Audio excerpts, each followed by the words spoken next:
Bonjour à tous. Les conditions de sécurité dans les régions du nord-ouest et du sud-ouest du Cameroun ont continué de se détériorer selon les informations faisant état d'attaques lancées contre des civils, notamment des exécutions extrajudiciaires, tortures, arrestations, destruction des biens, représailles, enlèvements, viols et autres formes de violences sexuelles touchant de manière disproportionnée les femmes. Cette description de la situation dans les régions anglophones du Cameroun a été présentée au Conseil de sécurité des Nations Unies.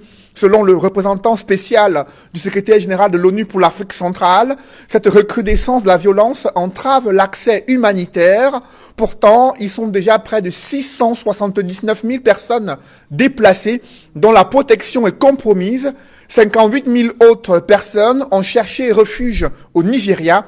L'Ouseni Fall révèle que le gouvernement camerounais empêche le service humanitaire de l'ONU de se déployer sur le théâtre de la crise anglophone. 9 mois après le grand dialogue national, l'ONU souligne dans son dernier rapport que l'escalade de la violence menace d'annuler les gains enregistrés jusqu'ici et bloquer la décentralisation. Que sont devenues donc ces fameuses résolutions du grand dialogue national depuis l'annonce d'un statut spécial pour les régions anglophones? Qu'est-ce qui a changé dans le quotidien des populations? Comment parvenir à cette paix définitive et durable? Au-delà d'exiger une enquête indépendante et crédible sur le massacre survenu en Garbou, l'ONU doute de la capacité de l'Afrique centrale à faire face à la pandémie du Covid-19. Au Cameroun, la Nouvelle Expression affirme que le président de l'Assemblée nationale constate lui aussi des lacunes dans la lutte contre la pandémie.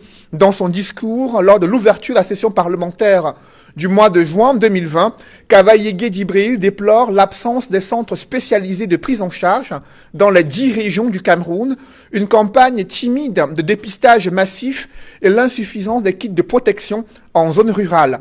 L'indiscipline des Camerounais en temps de crise sanitaire a aussi été évoquée dans le discours du président de l'Assemblée nationale.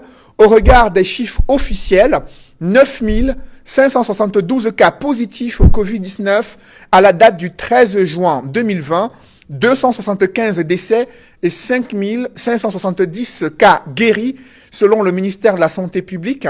La situation épidémiologique se caractérise par une augmentation du nombre de nouveaux cas à cause de l'accroissement des capacités diagnostiques par des tests de diagnostic rapides.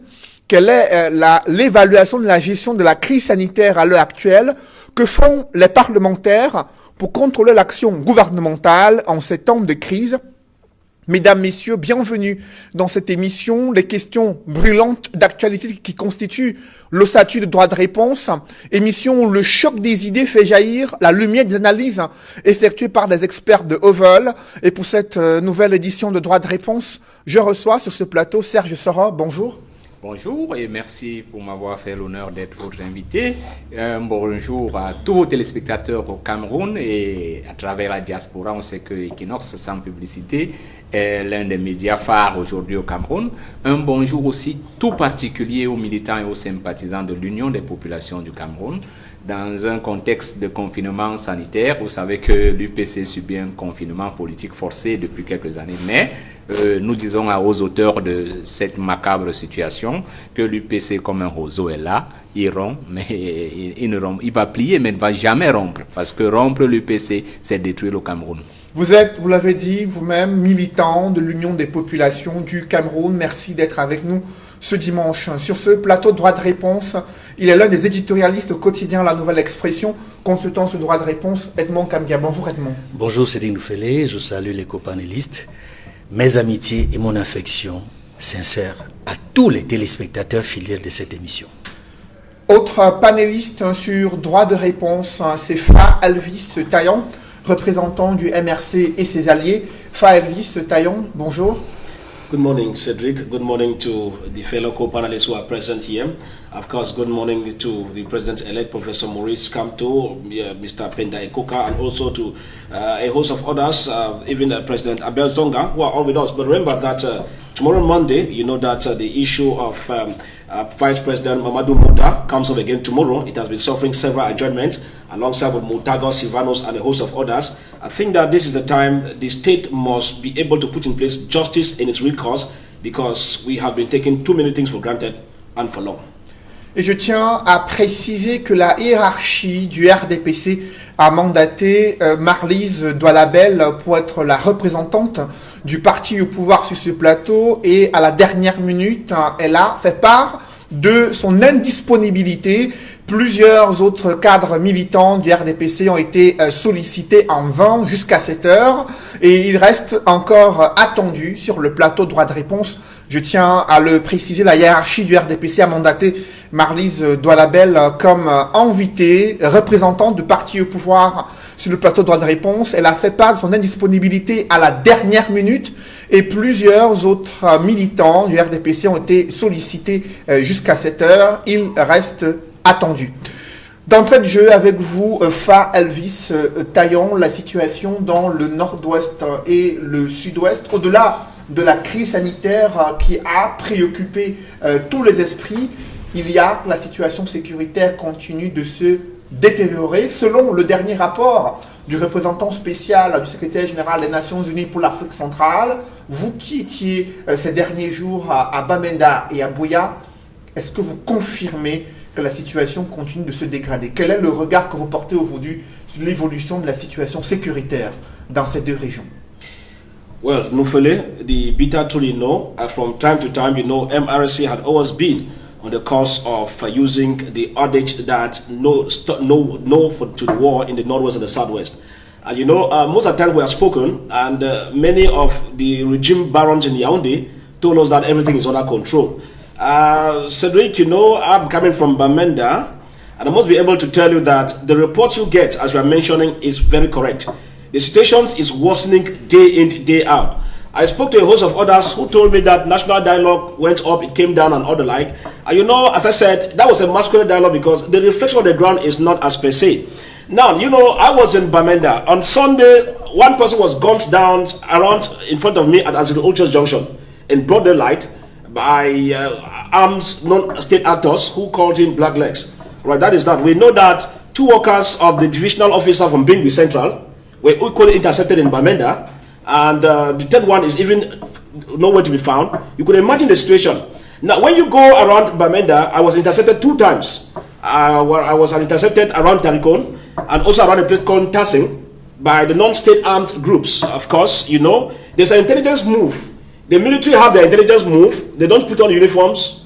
They move around. These non-state actors also come in without uniforms. And so I was only intercepted on a bike. And they told me, where are you going to? I had to present myself, journalists and all the like. So the only good thing I had in Bamenda was that both the military and the non-state actors, that's the armed groups, understood that they could respect the journalists. That's the only good thing I could find. But you see, it was a tense situation because there were periods, there were places where people were questioning me, you cannot go to my 8-man con. You cannot move above Nkwen. There were areas they told me, we call them no-go zone. And while in Bamenda, the road between Bali, Widikum, Batibo was blocked. For those in Dop, it had been blocked more than a week ago. And then, of recent again, before I left on Friday, the road at Belo, Njinikom, was blocked because they said one of the generals in the non-state armed groups died, And so you see, they have control on the ground. And Cedric, I must let you to know that people are not telling the truth. If you go to Southwest, for example, you go to where the GO is in Moyoka, the GO is not working in his office. They are in the military barracks. That is divisional officer. The officers are no longer functioning. If you go to the Southwest, do you know that Moyoka Council is not operating in Moyoka? Moyoka Council is operating at First Trust Building in Great Support in Boya. If you go to Bamenda 2 Council, that is supposed to be operating in a neighborhood called Mbinfibi. They are no longer there. They have moved right into the town. Bali Council is operating up station. Bafut Council is operating in town in Bamenda. So you get more than 6 councils that are not operating within their council areas in the Northwest region. If you imagine if you go to areas like when you're talking about Ndu Council is not functional as per se. So most of the mayors and the state generals and the treasurers move with their stamps. They meet where they are in Bamenda or in Yaoundé, they sign documents. It's to tell you that the security situation on the ground. Anybody as of now who tells you that the situation in the Northwest, Southwest is under control is simply lying. If you are in Southwest, for example, you want to go to Kumba. Between Munya and Kumba is a dangerous zone. At any time, you have gunshots, you have gun attacks, and so it is not easy as per se. So that is the situation we find here. If this report comes in, it ties on what we had been saying, that as from the CRM we have been saying that we should stop the war in the Northwest and the Southwest. Unfortunately, the Yaoundé regime keeps pretending that all is under control. Ask Mr. Cedric, most of the jails are no longer, if you go to Ngi and you go to Njikwa, the jails are operating by the military barracks. They are no longer in the offices. It's to tell you that all is not well. Après vous, bien sûr, Faelvis, Edmond Kambia, le représentant spécial du secrétaire général des Nations Unies pour l'Afrique centrale, a présenté ce tableau de l'insécurité dans les régions anglophones au Conseil de sécurité des Nations Unies, et il a indiqué qu'il y a, lors d'une rencontre avec le Premier ministre au mois de mars, il a indiqué que cette escalade de violence risque de compromettre les acquis du grand dialogue national. Qu'est-ce que vous comprenez à travers cette mise en garde du secrétaire général des Nations Unies à travers son représentant spécial? Oui, il faut dire que chaque fois qu'un diplomate prend une position sur une situation donnée, il faut le lire au moins à un double degré, au premier degré comme au second degré. Et le langage diplomatique a ceci de particulier qu'il faut enrober sa pensée dans des locutions qui permettent à son interlocuteur de mieux comprendre ce qu'il veut dire. En clair, le représentant spécial de l'ONU en Afrique centrale a transmis au Premier ministre un message important. Lorsqu'il dit, lors de leur dernière rencontre, il a fait le point de la situation. Cela signifie en réalité que l'ONU n'a jamais cessé de suivre avec beaucoup d'attention la situation du Cameroun, notamment la situation sécuritaire dans le nord-ouest et le sud-ouest. Et que plus que jamais, il est important pour le gouvernement d'aller plus loin. D'aller plus loin. Quand je dis aller plus loin, c'est de ne pas se contenter de ce qui s'est déroulé l'an dernier au Grand Dialogue National, c'est d'aller plus loin et mettre en œuvre non seulement ce qui a été annoncé dans le Grand Dialogue National, mais faire en sorte que les différents acteurs concernés par le conflit soient mis ensemble, se retrouvent pour une résolution politique et pacifique du conflit. Ce qu'il n'a pas dit, c'est ça. Il faut procéder à une résolution politique et pacifique du conflit dans le nord-ouest et le sud-ouest. Et il faut faire en sorte que les régions du nord-ouest et du sud-ouest, qui sont dans une situation que le Premier ministre, à un moment donné, a appelée par un texte zone sinistrée, retrouvent leur allant, retrouvent la situation, l'embellie qui était celle que le nord-ouest et le sud-ouest connaissaient il y a 4 ans. Mais pour cela, il faut le dialogue. Il faut cesser, il faut des mesures fortes qui montrent qu'il n'y a pas une escalade militaire dans ces régions et qu'à la faveur, je dis bien à la faveur, j'aurais pu mettre les guillemets, à la faveur de la présence du coronavirus qui touche tout le monde et qui préoccupe toutes les nations, tous les pays, tous les gouvernements et qui a amené certains acteurs, groupes armés, sécessionnistes, à être volontaires, à affirmer auprès des Nations Unies qui sont prêts à déposer les armes. Mais qu'il faudrait qu'en face, le gouvernement montre sa volonté de ne pas continuer à militariser la zone. Donc voilà un peu l'essentiel des messages non dits que le représentant spécial de l'ONU a adressé au gouvernement camerounais. Mais en face, le gouvernement camerounais répond qu'il a mis sur pied une nouvelle loi sur la décentralisation, qu'il a amorcé son plan présidentiel pour la reconstruction des régions du nord-ouest et du sud-ouest avec un budget de près de 9 milliards de francs CFA affectés pour ce plan présidentiel. Est-ce que ce sont là des réponses adéquates aux préoccupations posées sur le théâtre de la crise anglophone?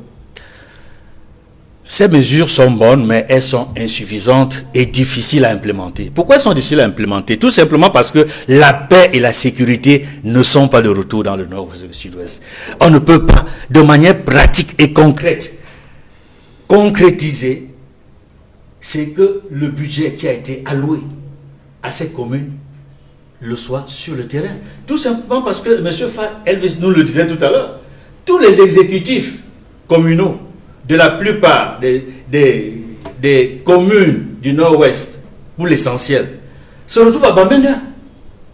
Elles ont abandonné leur circonscription administrative pour des raisons de sécurité, pour se retrouver à Bamenda. Mais est-ce que les populations qui, pour l'essentiel, sont partis, sont devenus des déplacés. Vous l'avez dit aujourd'hui dans le propos préliminaire, 679 000 déplacés officiels et 59 000, sinon environ 60 000 réfugiés camerounais originaires du nord-ouest et du sud-ouest qui se retrouvent au Nigeria. Dans quelles conditions vivent ces populations-là? Qui s'occupe d'eux? Ce ne sont pas les exécutifs communaux qui sont déplacés vers Bamenda qui s'occupent d'eux. Ce n'est pas le gouvernement, ce n'est pas cet agent qui a été alloué qui va s'occuper d'eux. Ils sont pour la plupart, je le disais tantôt, pour les réfugiés au Nigeria. C'est l'ACR qui s'occupe d'eux pour l'essentiel. Et les autres sont dans les 8 autres régions du Cameroun. Est-ce qu'ils sont pris en charge, sont pris en compte dans les budgets affectés dans les exécutifs communaux des régions francophones? Je ne le pense pas. Après vous, Edmond Kandia, Serge Soro, 9 mois après le grand dialogue national, qu'est-ce qui a changé concrètement dans la gestion de la crise sanitaire? La crise anglophone ou la crise sanitaire? La crise anglophone, je voulais être précis. Bon, disons que pour ce qui est de la crise anglophone, nous particulièrement à l'Union de population du Cameroun, on n'attendait pas qu'il y ait un changement. Ce serait un leurre de penser que un régime qui a pris une mauvaise route peut trouver une solution à un problème aussi profond que celui de la guerre civile qu'il y a au nord-ouest et au sud-ouest.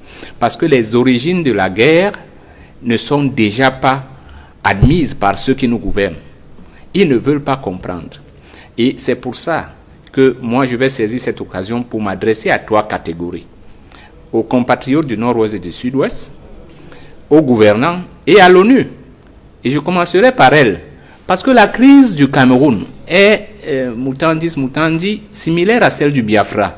Ce sont les mauvaises solutions posées au problème du nationalisme africain par l'ONU. Par l'ONU qui n'a pas voulu que les Camerounais résolvent leurs problèmes comme cela avait été prévu par l'Union des populations du Cameroun. À partir de ce moment, on a faussé les jeux. Et on savait que ça va aboutir à l'implosion. Parce que le Cameroun est fille de notre unité nationale. Il faut que les gens l'intègrent dans leur esprit. Le Cameroun, c'est-à-dire le Cameroun oriental et le Cameroun occidental unis, sont filles de l'unité nationale du Cameroun. Ce n'est pas l'inverse qui s'est produit. Parce que en 60, c'était le Cameroun français qui est devenu indépendant. Ce n'est pas le Cameroun qui était indépendant. Et puis, ce qu'on fait le 20 mai, ce n'est pas l'indépendance. Notre indépendance serait quand nous avons retrouvé notre territoire, le Cameroun. Or, ce sont les compatriotes du Cameroun occidental qui avaient œuvré et milité intensément pour l'unité du Cameroun. Mais c'est la gestion de la République qui a mis en péril ou qui est en train de mettre en péril cette unité. Maintenant, lorsque le problème a commencé à se poser, il faut qu'on s'attarde très bien sur la question. Les revendications sont réelles, effectives.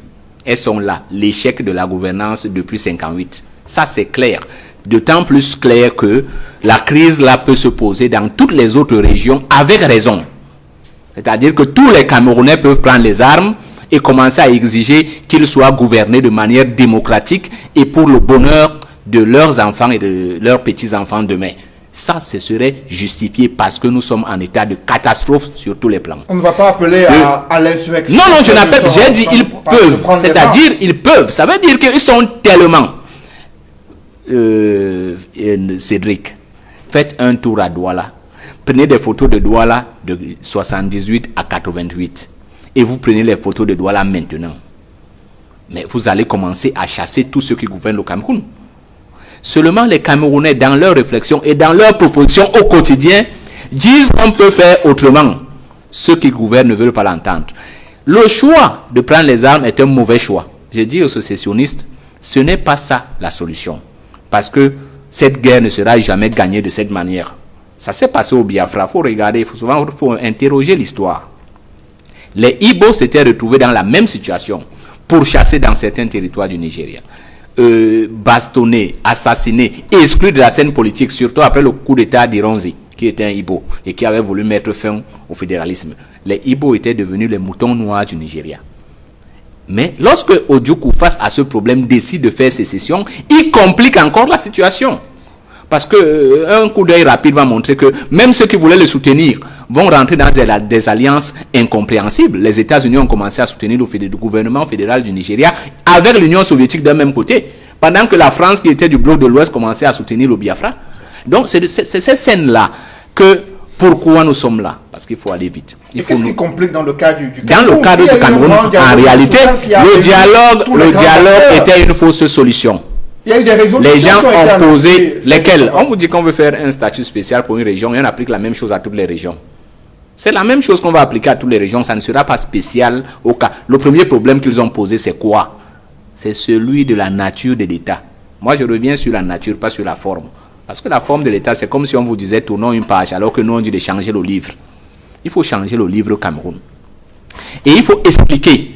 Parce que lorsque les gens disent, comme certains de cette zone disent que les francophones prennent toutes les places chez eux, il faut bien leur expliquer que non, nous sommes dans la République.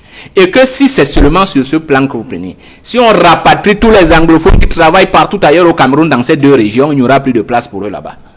Donc ce n'est pas ça la solution. Il faut dire, quand il pose le problème de fédéralisme, qu'il ne faut pas le balayer d'un revers de la main.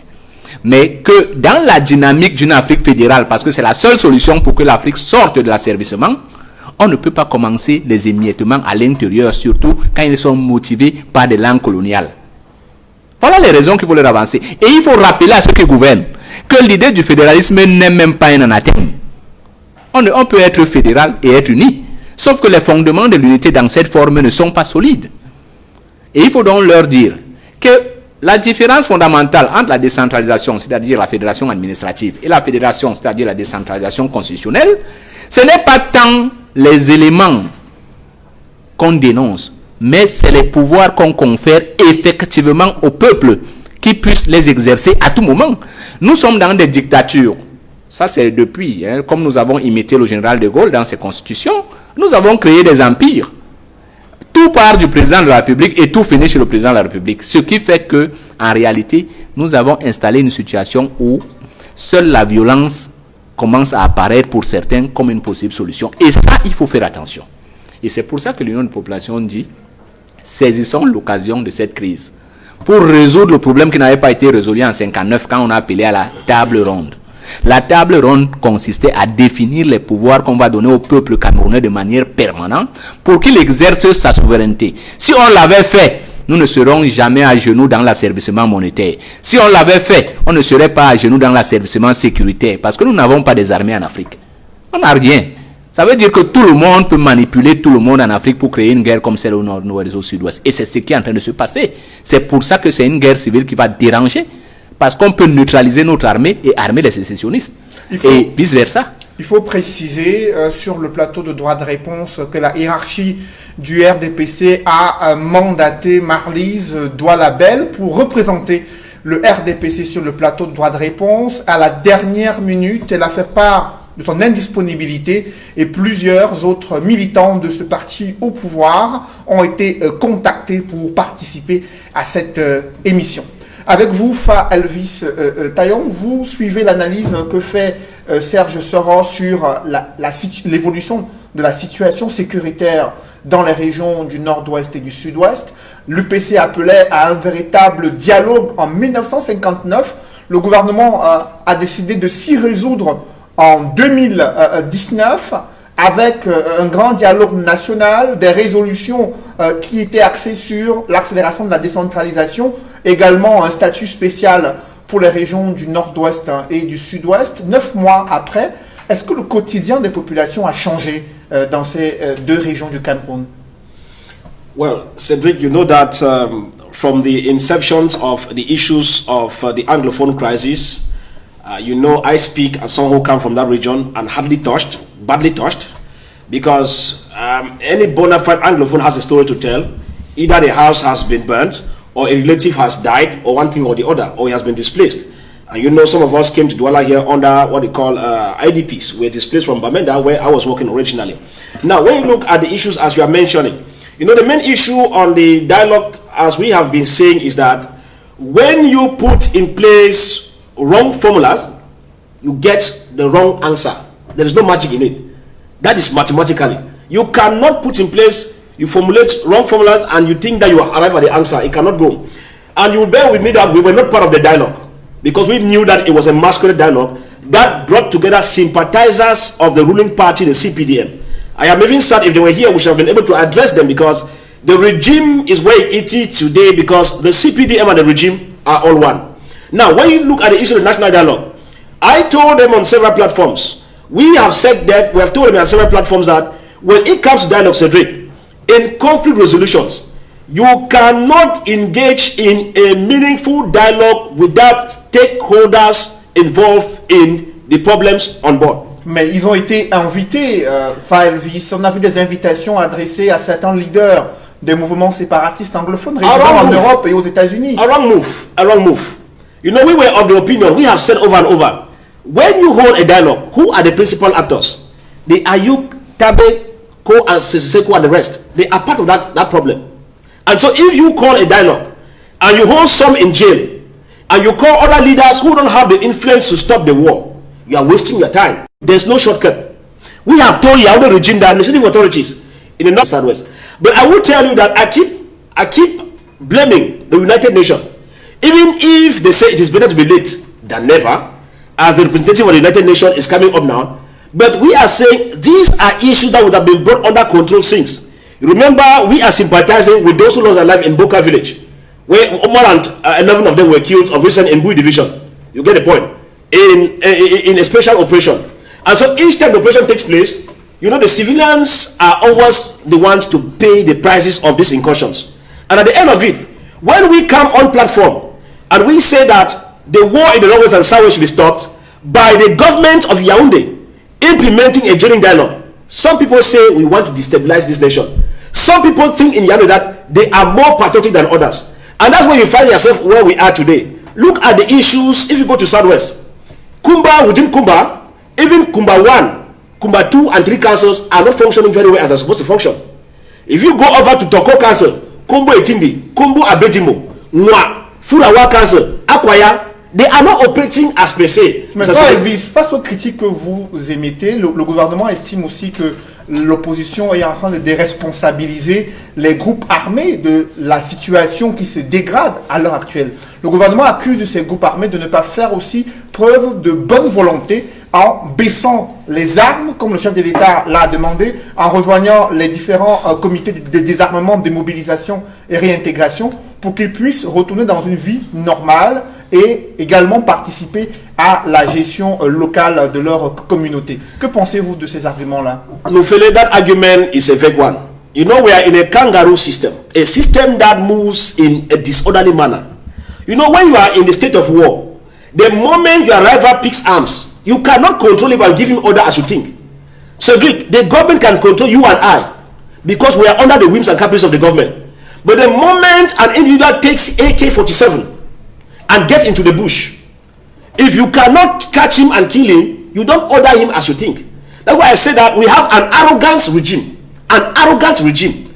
A regime that thinks that they are still in control even with those holding arms in the bush. Remember, Cedric, this is an issue that started with peace plant to machetes to den guns, and den guns now we're talking about AK-47 and explosives.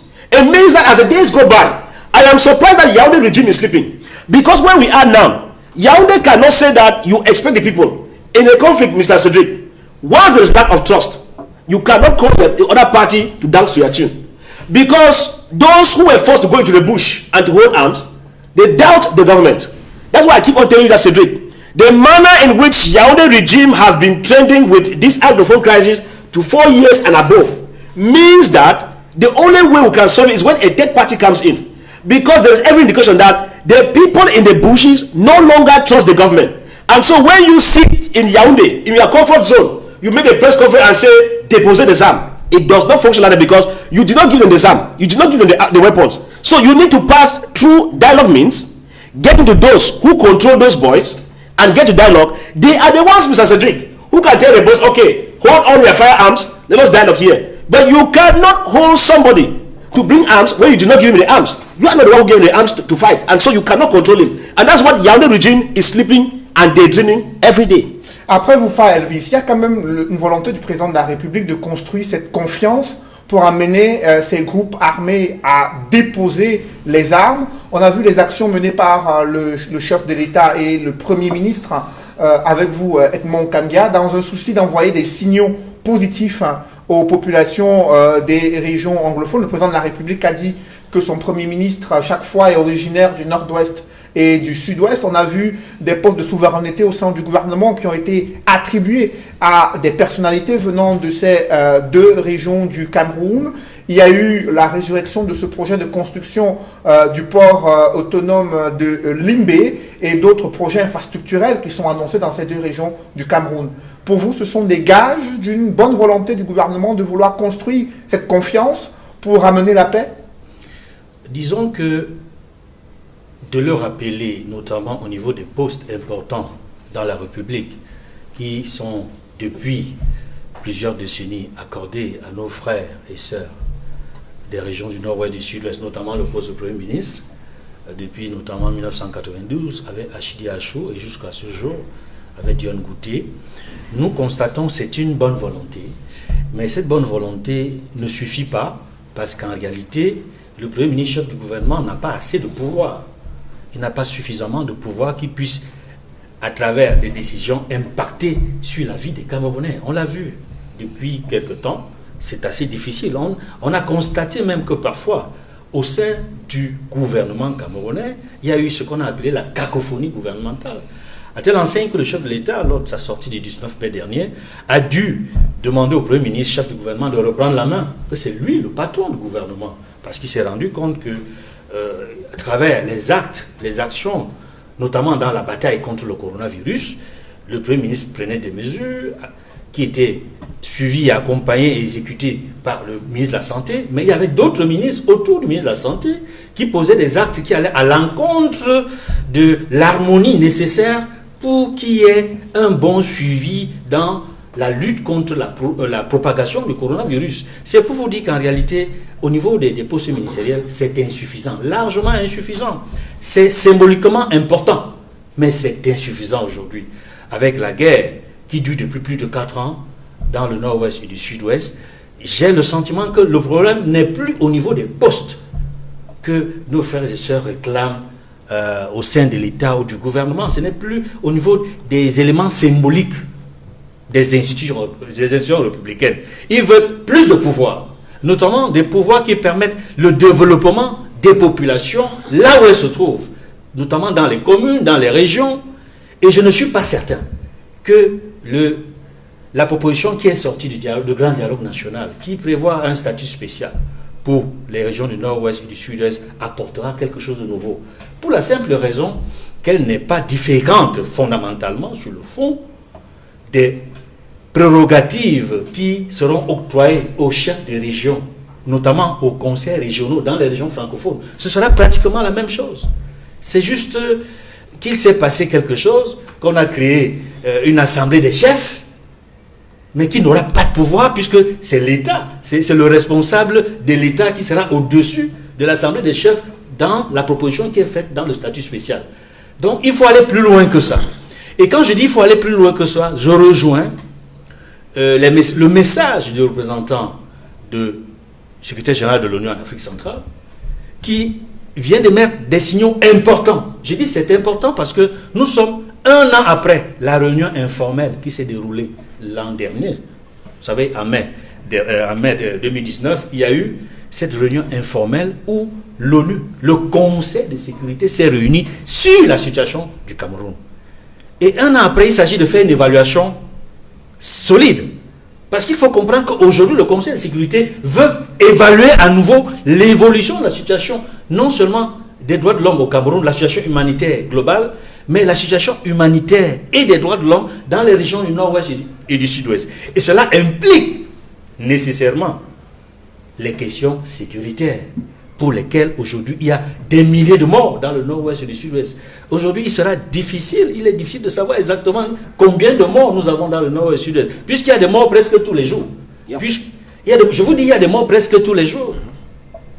L'armée et les forces sécessionnistes mènent des combats presque tous les jours sur le terrain. La paix n'est pas de retour. La sécurité n'est pas de retour. Aujourd'hui, l'ONU interpelle fortement le gouvernement camerounais pour dire où est-ce qu'on en est. Faites-nous le point.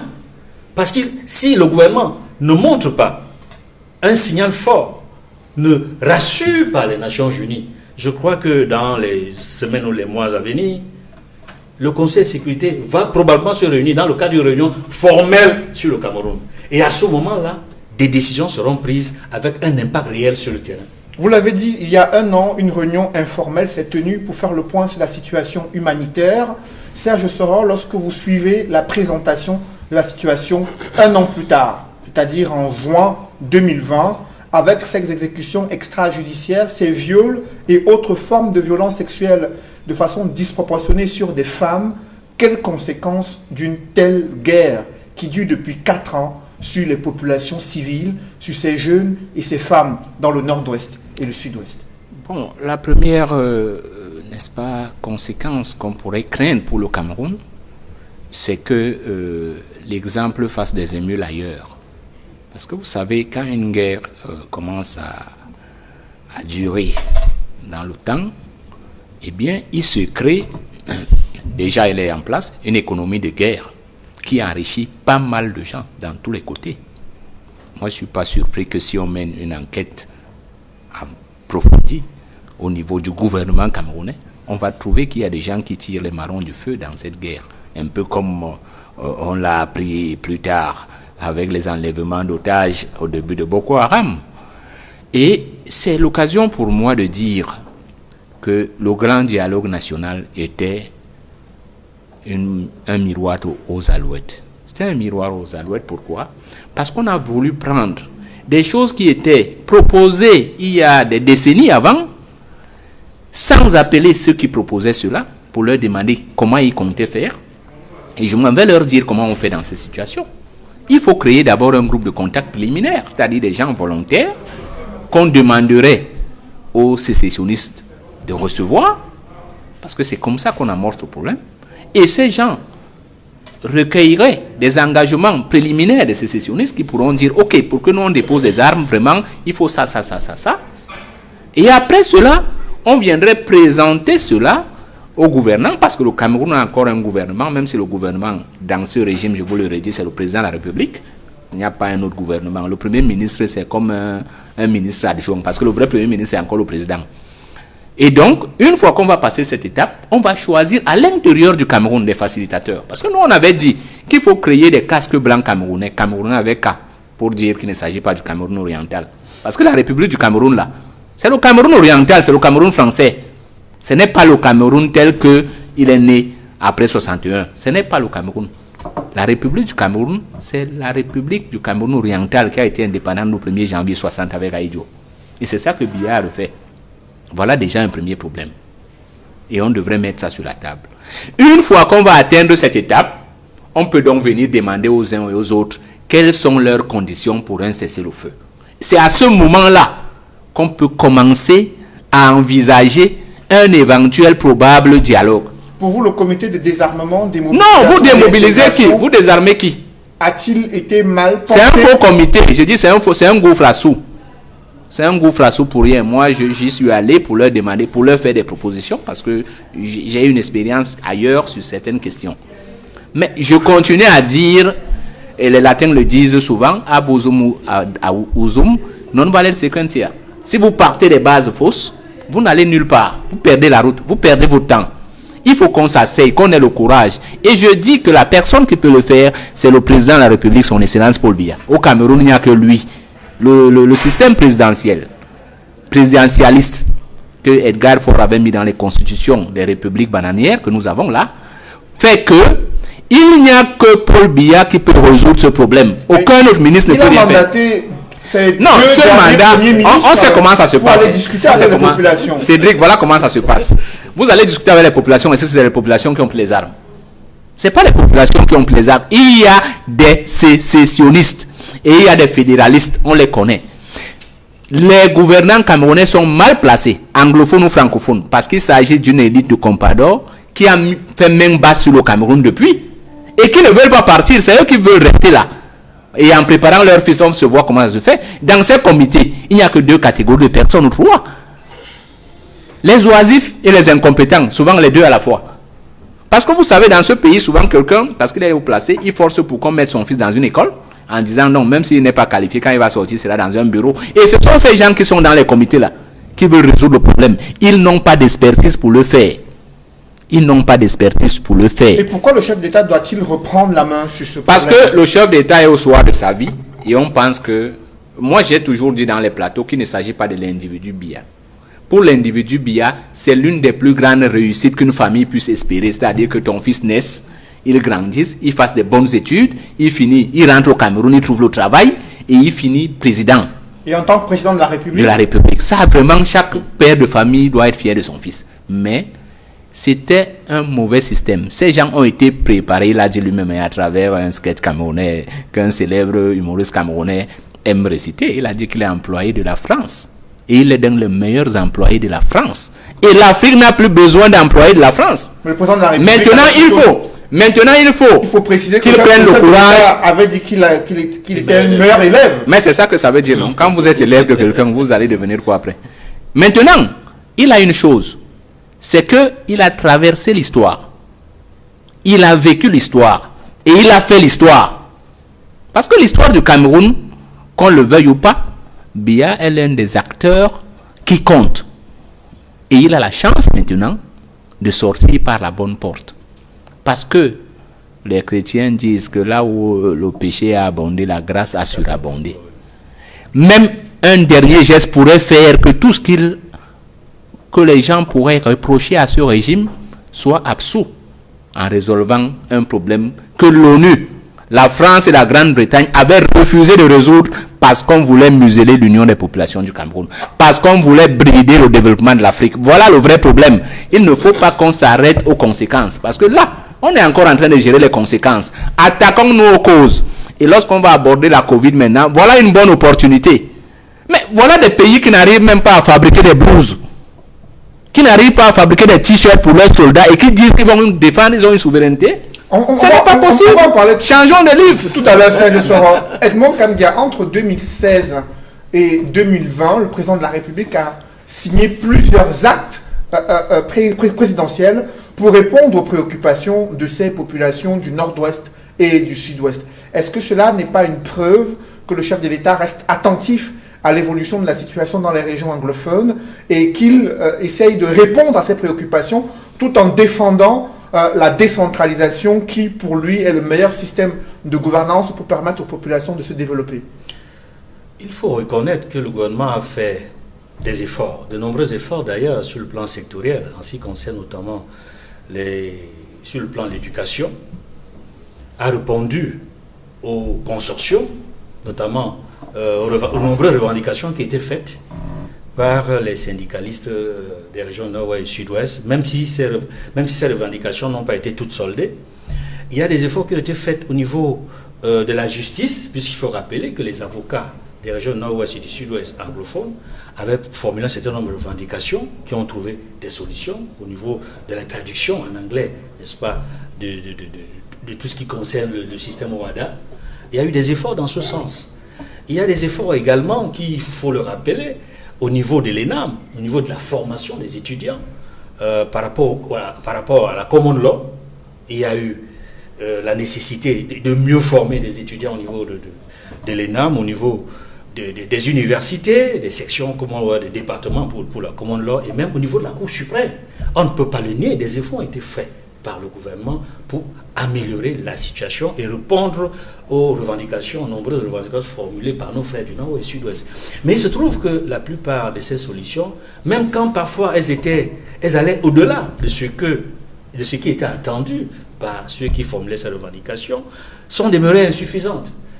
Puisqu'il faut le dire aujourd'hui, la question n'est plus seulement sur le plan sectoriel, éducation, justice et autres. La question est éminemment politique.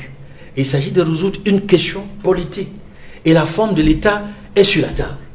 C'est-à-dire, et le cardinal Christian Toumi, avec son équipe, qui voulait à une certaine époque qu'il y ait un grand forum qui rassemble l'ensemble des élites du Nord et du Sud-Ouest pour pouvoir répondre à cette question, mais qui n'a pas pu avoir l'assentiment, le quitus du gouvernement, même comme le cardinal Toumi a bien voulu accepter passer au grand dialogue national. Si on lui avait permis de faire ce qu'il avait proposé de faire avec son équipe, ses confrères protestants et musulmans, je pense qu'on aurait beaucoup avancé. Parce que cela aurait permis de savoir. Et ce qui est important déjà, c'est que même quand cela lui a été refusé, il a fait une enquête sur le terrain, il a envoyé des gens qui sont allés rencontrer des donneurs d'ordre au niveau de la diaspora. Il a sorti un gros document de plusieurs centaines de pages où il a pu obtenir des réponses aux questions fondamentales et constater qu'il y a ceux qui veulent qu'on continue avec la décentralisation, qui sont essentiellement minoritaires, ceux qui veulent le fédéralisme, qui au jour le jour deviennent moins nombreux par rapport à ceux qui aujourd'hui veulent la sécession, qui sont plus nombreux. Et c'est ça la réalité aujourd'hui. Si on fait un vox pop ou si on fait un sondage auprès des déplacés ou auprès de nos frères réfugiés camerounais au Nigeria et ceux qui sont encore sur le terrain à Boya Bamenda et là où c'est possible encore de faire le sondage, vous aurez exactement la grille de lecture que le cardinal Toumi a sorti dans son rapport, que les sécessionnistes sont aujourd'hui, plus le temps passe, ils sont plus majoritaires que les fédéralistes et ceux qui veulent la décentralisation. Et quand je parlais d'une question éminemment politique qui concerne encore jusqu'à aujourd'hui la forme de l'État, c'est de savoir, c'est de mettre sur la table la question de savoir est-ce qu'il faut retourner au fédéralisme, parce que le Cameroun a connu le fédéralisme entre 61 et 72. Et on se souvient qu'on est passé de la République fédérale à la République unitaire par un référendum fortement controversé. C'est de leur donner la possibilité de se prononcer sur cette question. Et on ne peut leur donner la possibilité de se prononcer sur cette question qu'à travers un dialogue, un forum où les acteurs qui sont sur le terrain, j'ai dit les groupes armés, parce les groupes armés ont un front qui sont sur le terrain armé et ils ont un front politique. Il faut leur permettre à ces différents groupes armés d'envoyer leurs représentants. Et je pensais qu'on avait avancé également sur cette question lorsqu'il y a eu la médiation suisse. Mais tout se passe comme si on n'en parle plus. Il n'y a plus d'avancée. Et c'est pourquoi l'ONU recommande encore au gouvernement camerounais d'avancer, d'évoluer vers une solution définitive et durable de la crise anglophone. Justement, après vous, Edmond Kamgafa Elvis, l'ambassadeur de France au Cameroun, dans une interview accordée à la télévision publique, a dit qu'il faut un accord de paix et un cessez-le-feu dans les deux camps avant d'aller vers la reconstruction des régions du nord-ouest et du sud-ouest. Que pensez-vous de cette position de la France sur la situation dans les régions anglophones? Est-ce que pour vous, la médiation suisse peut jouer aussi un rôle important vers le retour à la paix définitive et durable dans cette partie du Cameroun? Well, what the French ambassador has said, it is true that you will need things to be put in place before you start talking about reconstruction of the country. My only worry is that France is part of the problem in Cameroon, and France should take the bull by the horn, including Britain, who took time to separate the countries where we are and to make us come together in an unorthodox manner. But what you have to note, Nufele, is the fact that when we talk about disarmament committee or commission and reconstruction, I want to let you know that all of these committees put in place are a total waste of budget. Government, the Yaoundé regime is a confused one. Because when you begin to dance Bafia dance, you take the second step before the first. You will never expect a solution. In any conflict in the world, Nufele, once you want to resolve a conflict, after dialoguing, that is when the disarmament comes in. After dialogue, where both parties are in accordance. When they are in accordance now, they have agreed, just like you found in the issue of the Colombia. The rebels came out of the bush because they saw that there was already an agreement between them and the government. And most of the guns they had were put in public and destroyed publicly.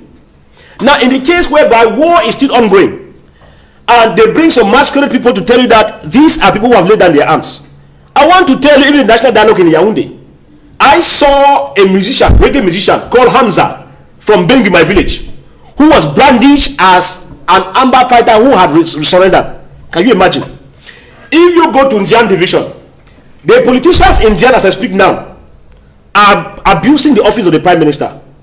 They go in and take boys that you cannot quantify if they are truly fighters, and they go to Yaoundé and say, these are fighters who have surrendered because they want to get money. It's now becoming politics. I am telling you that's the reality on the ground. I've been investigating. And Dian, if you look at Dian and Southwest region, Dian is a least hit area. But we get most of those whom they say they have surrendered their arms. The number is alarming in Dian division than even in Manu, than even in Meme division, where the war is at its peak. It should tell you the games CPDM people play politics with in Yaoundé. Now, in the issue of what the French ambassador said, as I said earlier here, if you want to solve the Anglophone crisis, Cameroon has been taking second step before the first. Cedric, where we are, this war can go over the next 20 years because Yaoundé regime is not the least willing. They only keep playing pretense. How do you explain to me that you put in place a commission for reconstruction when the war is ongoing? The question is, how do you go to Akwaya? How do you go to Mwa when guns are still exchanging in the air and they say billions have been put in place, over 9 billion? Cedric, we are not longer fools.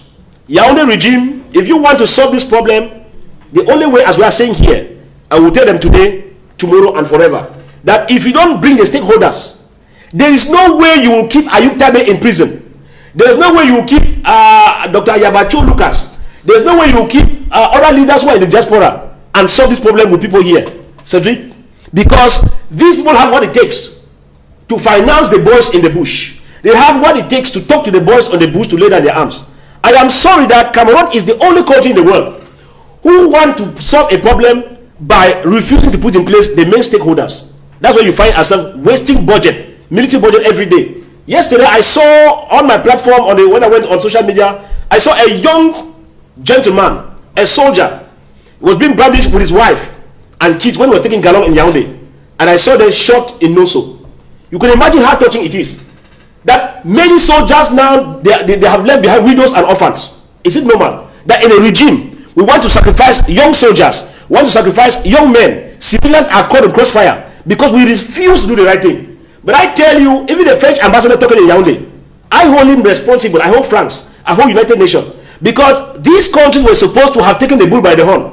You can't tell me that under international law, Cedric, there's a country that can bypass international law and go unpunished. It's abnormal. Après vous, Elvis, il y a une question aussi importante qu'a relevé le représentant spécial du secrétaire général des Nations Unies, c'est le refus du gouvernement d'accepter ce plan d'aviation qui doit survoler les régions du nord-ouest et du sud-ouest pour distribuer les denrées alimentaires aux populations. L'ONU se plaint de ce que tous ces avions sont cloués au sol. Il y a des restrictions de la part du gouvernement. Pourtant, ces avions visent à distribuer des denrées alimentaires aux populations dans les régions du nord-ouest et du sud-ouest. Comment expliquer de telles restrictions, Edmond Kandia? Vous savez, ce n'est pas nouveau en Afrique. Dans la plupart des pays africains où l'ONU intervient, ce genre de restriction est courant. On l'a vu au Congo, en République démocratique du Congo, où l'ONU ne peut pas, malgré sa forte présence au niveau des casques bleus sur le terrain, il y a quelques restrictions encore du gouvernement congolais dans la mise en œuvre de certaines actions de l'ONU sur le terrain. Et dans le cas du Cameroun, il faut mettre ça sur le compte de la frilosité du gouvernement, sa fébrilité et son attitude conservatrice. C'est-à-dire, en réalité, le gouvernement, en faisant des restrictions de ce type, donne l'impression qu'il cache quelque chose.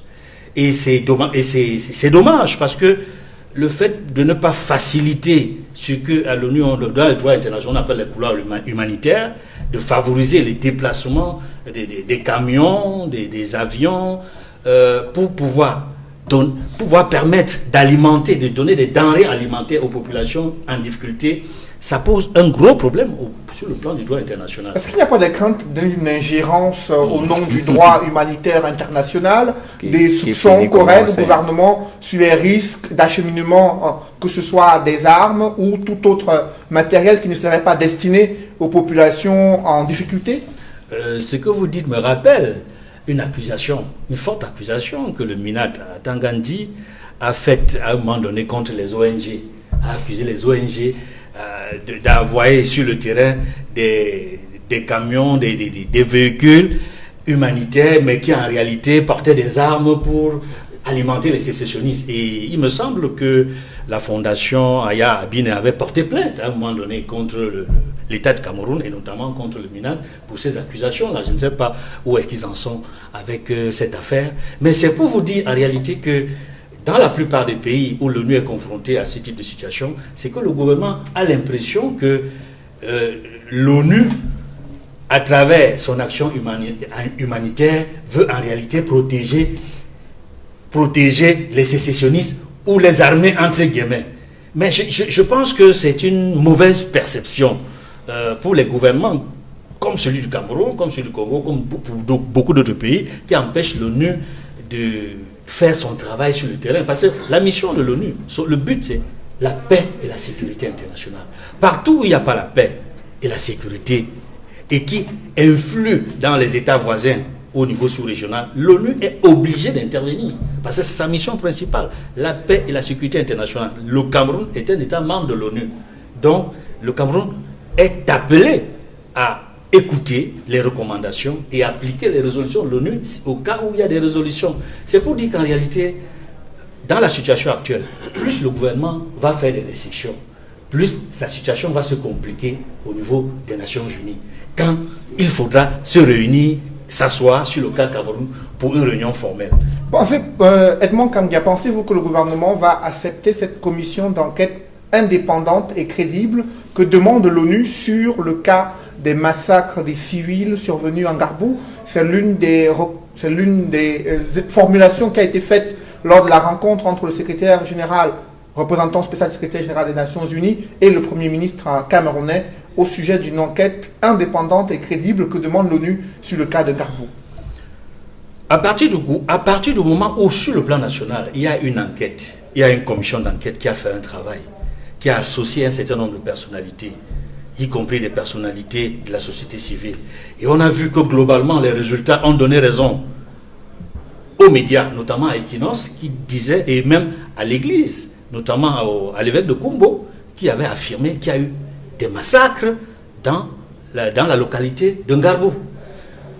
On a vu le contenu du communiqué signé par le secrétaire général président de la République qui a reconnu les faits, qui a reconnu globalement les faits. Même comme nous n'avons pas le contenu du rapport final, mais la synthèse à travers le communiqué signé par le secrétaire général président de la République nous montre qu'il y a une certaine volonté du gouvernement à clarifier à apporter de la lumière dans ce qui s'est passé. Et le gouvernement n'a donc pas intérêt à empêcher une commission indépendante sur la question. Parce que si le gouvernement n'est pas d'accord pour une commission indépendante sur la question telle que l'ONU le recommande, cela signifie que le gouvernement a caché des massacres à un niveau plus élevé. Et ce serait terrible pour la situation des droits de l'homme au Cameroun. Après vous, Edmond, Serge Soro, vous avez indiqué tout à l'heure que le chef de l'État est la clé de voûte de la résolution de cette crise dans les régions du nord-ouest et du sud-ouest. Que doit-il faire aujourd'hui après 3 ans et demi de guerre avec une situation humanitaire désastreuse, 2 régions économiquement sinistrées depuis plusieurs années? Que doit-il faire aujourd'hui? La tâche du président de la République semblerait très ardue, mais à mon analyse, elle est très simple. Il faut remettre les vrais acteurs au devant de la scène. Vous ne pouvez pas écarter, par exemple, l'Union des populations du Cameroun de la résolution du problème national camerounais, comme Atangandji l'a fait en nommant des gens ici et là. Vous ne pouvez pas. Deuxièmement, moi je suis un peu circonspect sur les affaires de l'ONU. L'ONU n'a jamais résolu une crise. Et effectivement, l'ONU livre souvent les armes aux rebelles. Vous n'avez pas dit, je dis ceci, Lumumba a été assassiné alors qu'il était gardé par l'ONU. Ça c'est courant. Mais rien n'indique que c'est je dis, mais il était là. Et pourquoi ils ne l'ont pas protégé? Pourquoi ils ne l'ont pas protégé? Tout le monde sait ce que c'est. Vous êtes faible, on vous fouette. Attendez, allez donc faire des enquêtes en Israël. Vous savez quand est-ce qu'on a pris la résolution pour faire 2 États? Ils ne les respectent pas. Maintenant, comme nous avons des nations faibles, eh bien, on va nous taper dessus parce que nous sommes faibles. Mais si nous voulons construire une nation forte, cessons l'autoflagellation. Il y a des choses que je n'admettrai pas, même si j'étais gouvernant. Il y a des choses que je n'admettrai pas. L'ONU n'a qu'à donner. L'État du Cameroun est encore là, même s'il est mal gouverné. Si l'ONU veut aider. D'abord, il n'y a plus personne là-bas. Le Nord-Ouest, il faut dire la vérité aux gens. Toutes les populations sont presque parties. Il faut dire la vérité aux gens. Si vous voulez aller en dehors des grands centres-villes, les députés qui ont été élus là-bas ou des dernières mandatures, tous habitaient Yaoundé. Voilà. L'ONU va aller donner la nourriture à qui? Qu'on nous dise la vérité. Qui livre les armes là-bas? Vous voulez me dire, Cédric, laissons le problème du Cameroun. Le régime a échoué depuis. Résolvons d'abord le problème de comment l'Afrique est gérée. Comment est-ce que les armes arrivent là-bas? Vous savez que si vous avez une munition ici et que vous la tirez, on peut vous dire où vous l'avez achetée. Pourquoi on veut dire aux Camerounais que c'est compliqué? Moi, j'ai commencé par dire que les revendications sont fondées, mais l'approche de la sécession n'est pas bonne. Je ne suis pas d'accord. Maintenant qu'il y a la guerre, je dis que le gouvernement camerounais est en train de ne pas vouloir résoudre le problème. Vous savez pourquoi? Pour quel intérêt? Mais ils utilisent cette zone comme une carte au cas où Biya ne serait plus là, ils vont rester au pouvoir. Mais officiellement, ils disent qu'ils veulent que la paix Non, mais revienne dans ces régions. je dis, entre ce que vous dites et ce que vous faites, on voit bien la vérité. Vous n'allez pas commencer par mettre en place un comité alors que vous n'avez pas encore des résolutions pour résoudre la guerre. Vous dites aux gens de sortir, de déposer les armes. Je vous ai dit que qu'est-ce que ça coûte au lieu de prendre des gouvernants oisifs et incompétents pour créer des comités, d'appeler les Camerounais qui se battent, qui se sont même sacrifiés depuis. Pourquoi vous faites le lien entre la crise anglophone et l'après-Biya qui sera en train de se préparer? Mais parce que c'est en train de se jouer là. Vous croyez que cette crise, on ne pouvait pas la résoudre au début?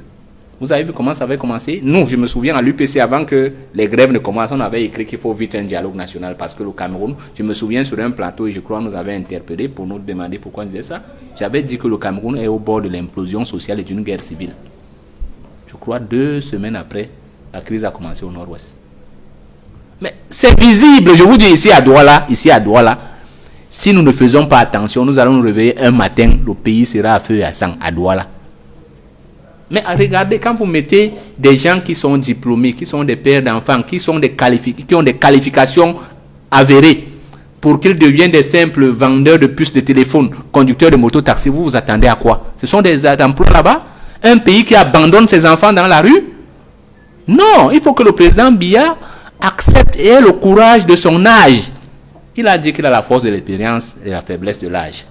Comme il est faible en âge, et qu'il a l'expérience, qu'il mette son expérience en avant et qu'il invite les vrais acteurs. Je dis, nous sommes les acteurs de demain. Qu'ils le veuillent ou pas, nous sommes les acteurs de demain. Il est dans l'histoire du Cameroun et il est un monument. Mais le régime a échoué. Pourquoi? Parce que le régime est sur une mauvaise route. Il faut changer de route. Il ne s'agit plus un esclave affranchi qui continue à singer son maître ne sera jamais libre. Nous ne pouvons pas continuer. Je vais plus loin. Parce que je n'aurai pas l'occasion peut-être d'aborder un débat de fond un jour. On ne peut pas continuer à avoir des pays qui dépendent pour leur défense de la France, qui dépendent pour la monnaie du franc CFA, qui dépendent pour la santé de la France, qui dépendent pour l'éducation, même les livres. On continue à tendre la main, mais c'est quand même ça a trop duré. Vous n'allez pas continuer à nous dire que c'est le contexte international et qu'ils sont obligés de le faire. Mais comme ils ont été préparés à cela, ils l'ont dit ouvertement, nous sommes les employés de la France. Nous leur disons que nous ne sommes pas les employés de la France. Nous ne pouvons plus travailler pour la France. Nous voulons travailler pour les Camerounais et pour le Cameroun et pour l'Afrique. Nous avons décidé délibérément de faire ce choix et nous l'assumons jusqu'à présent. Ceux qui nous connaissent le savent. Le Cameroun a et il y a de nombreux Camerounais. Ce n'est pas une question de partenariat international. C'est une question de conception d'un développement endogène, Cédric. On ne peut pas continuer à enseigner à nos enfants que l'Afrique n'a rien créé alors que nous sommes à l'origine de l'histoire de la civilisation. Et on continue à les envoyer dans ces écoles. Il est temps qu'on arrête ça. Je vous disais maintenant qu'on ne peut pas imaginer un pays dans crise comme pour la Covid-19. Aucun Camerounais, laboratoire qui a pignon sur une, s'est assis, a pris les masques qu'on nous apporte de Chine, les a froissés, les a passés à un spectromètre de masse pour nous dire qu'ils sont même bons. Aucun. Dès qu'on dit en haut que c'est bon, tout le monde dit que c'est bon. Dès qu'un Français ou un Anglais ou un Espagnol commence à débiter des choses dans les réseaux sociaux, on vous dit voici la solution alors que c'est faux. Alors que c'est faux. Pourquoi ne prenons-nous pas le courage de nous assumer comme des êtres intelligents et libres qui avons le bon sens? Descartes, le plagiaire, l'a dit, le bon sens est la chose du monde la mieux partagée. Mais nous refusons d'exercer notre bon sens dans le cadre de la crise anglophone. Je le redis, le président de la République a 5 étapes. le cardinal Toumier, là, il y a plein d'hommes de bonne volonté. Désignez-les officiellement comme les contacts préliminaires, qu'ils aillent en mission. Donnez-leur les forces de l'ordre, qu'ils aillent rencontrer les gens qui sont en guerre. Mettez Sissoko Ayouk et les autres en résidence surveillée, sortez-les de l'autre prison d'abord. Mettez-les quelque part et envoyez les gens discuter avec eux. Après, qu'ils vous donnent leurs engagements préliminaires, parce que je leur dis, la sécession ne peut pas prospérer. Il faut dire aussi aux sécessionnistes la vérité. La sécession ne peut pas prospérer. Maintenant, sur les deux autres questions, discussion sur le choix de fédéralisme, on va s'asseoir, nous sommes Camerounais. Et la forme de l'État qui va triompher, on va l'adopter. Un État qui est fédéral ne veut pas dire qu'il n'est pas uni. C'est faux. L'Allemagne est fédérale. Vous n'êtes pas plus unis que l'Allemagne. Maintenant, on peut aussi laisser la fédération et adopter la décentralisation. Ça peut marcher, il faut le dire aux anglophones. Ça peut marcher. Si le Cameroun décide même qu'il ne parle plus ni anglais ni français, on va faire la fédération sur quelle base? Si on dit qu'on parle Douala, Bassa et Ondo, et plus, qui va nous arrêter? Qui nous a d'ailleurs dit de garder ces langues? Les gens ont appris le français au Cameroun en 3 semaines, vous le savez. Quand l'Allemagne a perdu la guerre, en 3 semaines, les gens qui ne parlaient qu'allemand se sont mis à parler français et anglais. Ça peut se faire, donc la langue n'est pas une base. Troisièmement, il faut que les gens sachent qu'avant de mettre en place le comité de développement, la reconstruction, des deux côtés, que le gouvernement pose ses conditions pour la paix, qu'ils disent même aux anglophones, aux sécessionnistes, que nous, pour qu'on aille à la paix, vous allez déposer les armes les premiers. Mais que chacun au moins se précise ses conditions pour la paix, et que les sécessionnistes aussi donnent les autres. C'est à ce moment seulement qu'on peut envisager un dialogue, même si les Suisses, les Anglais ne viennent pas. D'abord, ils viennent chercher quoi ici? Donc nous ne sommes pas assez mûrs pour dialoguer entre nous. Quelles sont ces histoires où quand les Africains veulent s'asseoir, on commence à appeler les autres? Pourquoi ils ne vont pas s'asseoir en Israël, entre Israël et la Palestine? Qu'on arrête ça. Ça doit être un problème camerounais et africain. Moi, je suis catégorique là-dessus. Que l'ONU et les autres nous excusent d'abord. Deuxièmement, une fois que le président Biya aura fait ça, il faut qu'il fasse un geste. Vraiment, l'affaire de mourir au pouvoir, là, c'est dangereux. Mais le président ne l'a jamais dit. Non. Il n'a jamais dit. Le seul fait d'être allé aux élections en 2018, là, est dangereux pour l'Afrique et le Cameroun. Il faut commencer. Qu'il est en bonne santé. Des partisans. Non, je ne parle pas. Je n'ai pas parlé de sa santé. Je vous ai dit que si j'avais un enfant qui devenait comme Biya, je serais l'homme le plus heureux. Je serais l'homme. Est-ce qu'il n'est pas bon qu'il soit assis quelque part à regarder ses petits-fils et qu'ils disent voici le Cameroun que j'ai laissé au Camerounais qui continue à marcher? Vous n'êtes pas fiers d'observer votre œuvre? Ça, c'est la grandeur. Nous qui, pour ceux qui ont une petite initiation chrétienne, le Christ, Dieu le Père, on dit, nous dit-on, dans les écrits, quand il a fini, le 7e jour, il a contemplé sa création. Contempler. Il faut qu'il sorte. Qu'il n'attende pas que ce soit un accident de l'histoire. Et il faut qu'il le montre surtout pourquoi. Laissez-moi vous le dire. Parce que dans les gesticulations, même dans les réseaux sociaux, on a commencé à entendre des approches farfelues du genre le pouvoir de gré à gré. Voilà les choses où aboutissent une situation de flou. Il faut simplement, moi je dis qu'il faut simplement revenir sur une bonne constitution. Dire qu'on va limiter les mandats, dire que l'organisation des élections sera décentralisée, qu'on pourrait avoir les élections à l'instantané avec des résultats. Voilà les choses, comme il a dit un jour, qu'il aimerait qu'on se souvienne de lui comme celui qui a apporté au Camerounais la démocratie. En clair, vous la prospérité, elle ne deviendra pas, il faut qu'il l'oublie. Vous êtes en train d'ouvrir ce débat sur la réforme constitutionnelle qui est demandée par les Camerounais, non pas pour permettre à un pouvoir en place de s'éterniser à la tête du Cameroun, mais de mener des réformes consensuelles qui permettent aux institutions de garantir cette démocratie. Qu'est-ce que vous en pensez, Edmond Kambia? Vous savez, nous sommes à l'heure du soupçon. Le soupçon est fort dans le contexte sociopolitique actuel, caractérisé par la bataille des réseaux et des clans au sein du pouvoir pour le maintien, n'est-ce pas, du système. Et en face, il y a dans l'opposition, à travers certaines formations politiques, des leaders qui ont décidé que ce système qui a perduré depuis les années d'indépendance, il faut bien que ça s'arrête. Et que le RDPC, qui, à travers son chef, le président de la République, le président national du RDPC, a voulu que le Cameroun soit un pays démocratique, un pays respectueux des droits de l'homme, puisse au moins faire la première chose, la chose la plus minimale qui soit. Vous savez, quand le président de la République prête serment, c'est sur la Constitution. il jure de veiller au respect de la Constitution.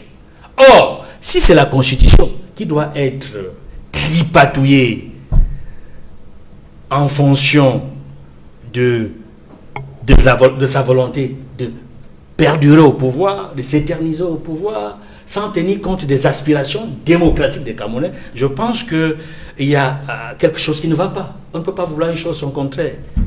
Parce que veiller au respect de la Constitution, c'est veiller à ce que la Constitution soit appliquée telle qu'elle. Or, plusieurs fois, la Constitution a été modifiée. Et une des fois où la Constitution a été modifiée en violation d'un consensus politique, ça a été en 2008, lorsque le verrou de la limitation des mandats a sauté de manière unilatérale. Mais cette modification a été soumise au Parlement qui l'a adoptée en majorité lorsque le chef de l'État a émis ce projet de loi portant modification de la Constitution. Cela montre qu'il y a eu un consensus puisque il y a eu des partis politiques représentés à l'Assemblée nationale qui ont accepté d'aller vers cette modification de la Constitution et cette levée du verrou qui limitait les mandats présidentiels. Quand je parle d'un consensus, je rentre dans les grands débats que nous avons connus au Cameroun pendant la rencontre tripartite. Et c'est à la rencontre tripartite qu'il y a eu la nécessité d'appliquer un certain nombre de consensus qui ont fondé l'existence de certaines dispositions dans la Constitution, y compris le mandat présidentiel. C'est-à-dire, il y a eu une entente sur le fait que le mandat présidentiel serait de... Initialement, l'opposition voulait 5 ans renouvelables une seule fois. Mais le consensus a voulu que ce soit 7 ans renouvelables une seule fois. Et tous étaient d'accord là-dessus. Et dans l'imagerie populaire, notamment des opposants de l'époque, il se disait que si le chef de l'État s'octroie encore maximum 2 mandats, en 2011, il serait parti. Mais le chef de l'État a violé cette disposition, je dis, qui est partie d'un consensus. C'est l'ensemble des forces politiques du pouvoir et de l'opposition qui avait décidé qu'on ne toucherait pas à ces dispositions-là. Et il y a un autre article aussi qui fait partie de ce consensus-là. Il y a l'article 66 de la Constitution qui n'est toujours pas appliqué parce que le chef de l'État n'a jamais signé le décret qui met en place la commission de réception, les déclarations des biens à avoir. Mais 2008, on parle aussi d'un appel du peuple qui a justifié cette modification de la Constitution. Mais l'appel du peuple, c'est le RDPC pour être derrière le chef de l'État dans cet esprit de modification de la Constitution. Je connais ce langage-là. Il y a presque chaque fois qu'il y a un renouvellement de mandat ou élection présidentielle, il y a au niveau du RDPC, il y a des pontes du régime qui animent la vie politique et suscitent auprès du chef de l'État l'appel du peuple. Mais de quel peuple s'agit-il? On voit ici des motions de soutien dans le quotidien gouvernemental. C'est ça qu'ils appellent l'appel du peuple. Ils en ont fait 5 volumes. 5 volumes, édités par Sopeka. Vous voyez, 5 volumes de motions de soutien, essentiellement du RDPC. Or, le peuple camerounais n'est pas constitué uniquement des militants du RDPC. Voilà une première chose qu'il faut noter, ce n'est pas le peuple. Il faut dire le peuple du RDPC et non pas le peuple camerounais. Parce qu'au Cameroun, il y a plusieurs formations politiques. Il y en a qui sont dans l'opposition, il y en a qui sont au sein du pouvoir. Donc le peuple camerounais, si on veut parler du peuple camerounais, c'est un ensemble. Il y en a qui ne sont même pas dans les partis politiques. Il y en a qui ne militent même nulle part. Donc c'est pour vous dire qu'il y a, au niveau des concepts, on a violé certains termes. En tout cas, on a instrumentalisé certains termes pour des raisons politiciennes. Je vais répondre à votre question, parce qu'elle est forte. La question que vous posez, est-ce qu'il faut aller à une révision constitutionnelle aujourd'hui, ou modifier la Constitution aujourd'hui? Et cela rappelle les débats en cours sur la question du gré à gré, qui n'est pas, il faut le dire, parce qu'il y a eu également un ami qui est avocat au RDPC qui m'a laissé entendre que le gré à gré n'est pas une notion, un conseil politique. J'ai dit oui, c'est pas un conseil politique. Mais vous savez de quoi il s'agit. Le gré à gré, on l'utilise pour des questions économiques et autres. Mais quand on dit gré à gré en politique, tout le monde comprend de quoi il s'agit. Parce qu'au Cameroun, depuis 1958, nous n'avons connu que les gré à gré. C'est-à-dire que lorsque le Premier ministre Mbida a démissionné au profit d'Amadou Ahidjo, c'était un gré à gré.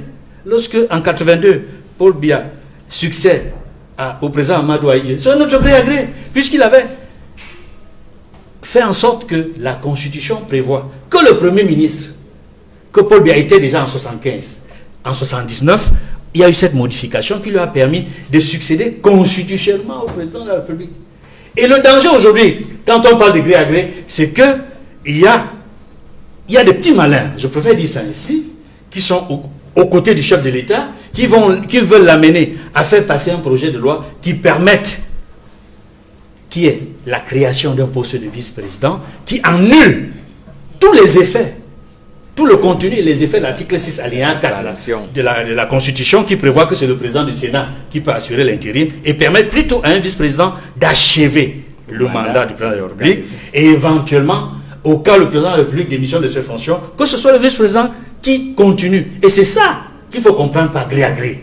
Officiellement, rien n'a été dit sur ce projet de loi et le parti au pouvoir, le RDPC, qui a mandaté ici, sur ce plateau de droit de réponse, Marlise Doualabel, à la dernière minute. Elle a fait part de son indisponibilité et plusieurs autres militants du RDPC ont été sollicités en vain jusqu'à cette heure. Elvis Taillon, officiellement, l'Assemblée nationale a repris les travaux. Il y a eu une réunion du Congrès pour la prestation de serment de nouveaux membres du Conseil constitutionnel. Il en a été dit sur un projet de loi portant bonification de la Constitution jusqu'à 7 heures. Pour autant, le débat enfle sur le plan politique sur des éventualités, des scénarios qui viseraient à pouvoir arriver à un tel projet. Quel est votre regard sur cette situation? Well, I call that an aspect of no news. National Assembly, the Senate, one and the same kangaroo house, functioning the way they function. Do you know that it is very hurting if you come from the northwest or the southwest region to hear that for 4 years running, the Senate and the National Assembly have never sat down to hold the House hostage to talk about the Anglophone crisis? It tells you that we are drifting towards two different countries. It is a call for concern. It is a call for concern that I come from the English-speaking part of the country and have parliamentarians where they were handpicked by one level or senators handpicked, and they go there and they stay quiet with sealed lips. Of course, we know what Honorable Wilbadi tried. He could not go. Honorable Barazem equally tried and he could not go. But the one worrying aspect is that when you are a parliamentarian, if you come from Momo East, you come from South, Ngelemunduka, Mayong Mesala, the moment you climb up at the National Assembly, you become a parliamentarian for the entire nation.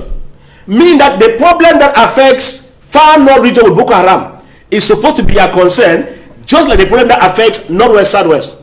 I tell you that as we speak now, Garabu incident came in. Nobody in the parliament has mentioned it.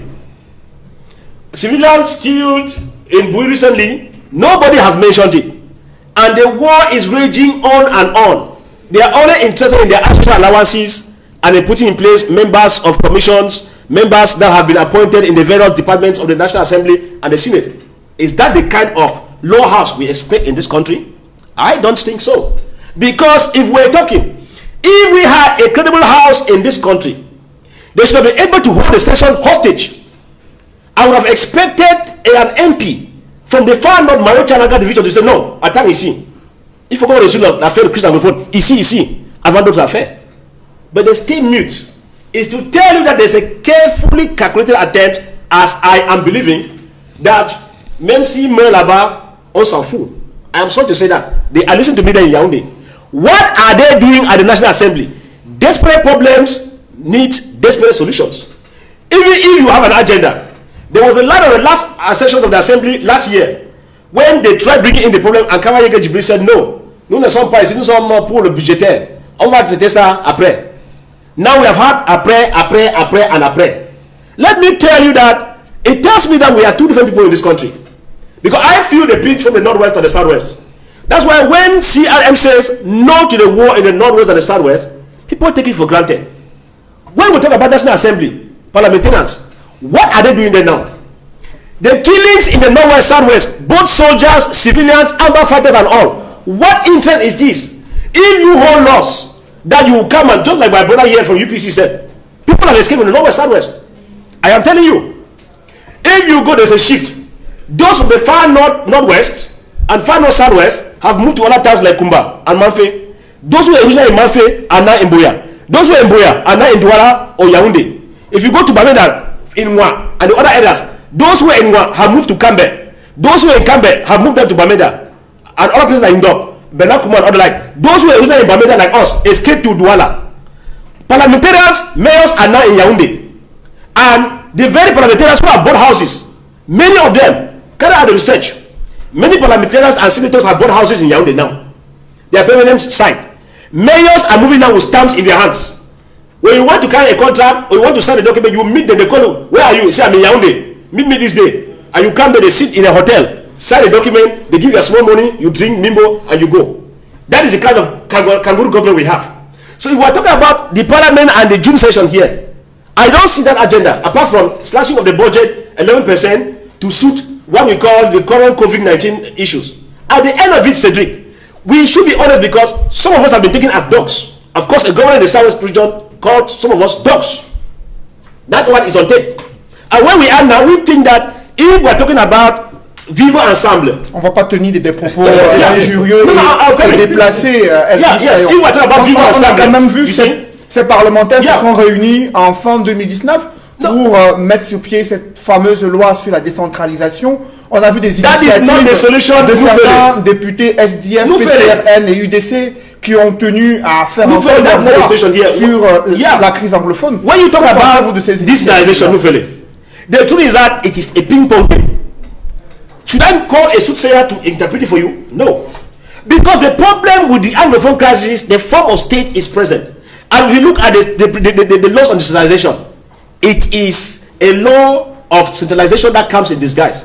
Do you know that when we talk about city mayors, apart from Bamenda, where the government delegate is different now, in Kumba and Limbe, is it normal that the same government delegates come back in disguise as city mayors, and all the city councils are under the supervisory authority of the senior division officer?